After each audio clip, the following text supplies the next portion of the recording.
En este video hablaremos acerca de uno de los plásticos más comunes, las resinas ABS. También conocido como plástico de ingeniería, es uno de los plásticos más complejos de elaborar en comparación con los plásticos comunes. Su nombre se deriva de los 3 monómeros utilizados para producirlo: el acrilonitrilo, el butadieno y el estireno. Las partes de acrilonitrilo proporcionan rigidez, resistencia a ataques químicos, estabilidad a alta temperatura y dureza. El butadieno tenacidad a cualquier temperatura y la parte de estireno aporta resistencia mecánica y rigidez.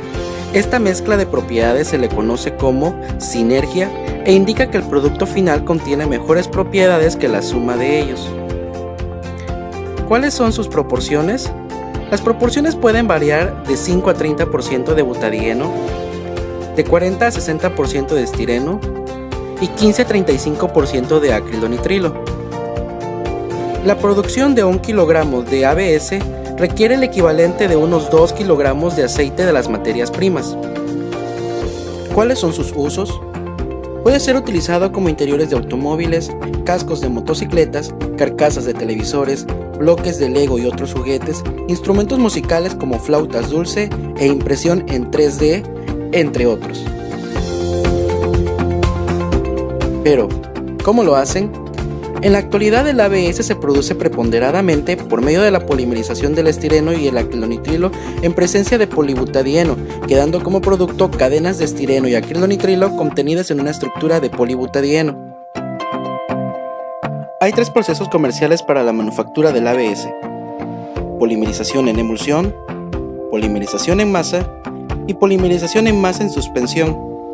En general, el proceso por emulsión se usa para hacer materiales de resistencia de alto impacto y el proceso de masa es preferible para materiales con menos resistencia al impacto. En este proyecto nos centraremos en el proceso de polimerización en emulsión. Este se da en 2 pasos. 1. Se produce un látex de caucho y 2. Se polimeriza el estireno y el acrilonitrilo en presencia del caucho para producir un látex de ABS. El proceso consta de lo siguiente. En el primer reactor son ingresados butadieno, emulsificadores e iniciadores de polimerización y agua. El reactor debe ser de acero inoxidable o vidriado y es aquí donde se produce el látex de polibutadieno a partir del butadieno, donde la reacción dura entre 12 y 24 horas, para después la solución ser ingresada al segundo reactor junto con estireno, acrilonitrilo, emulsificadores e iniciadores de polimerización.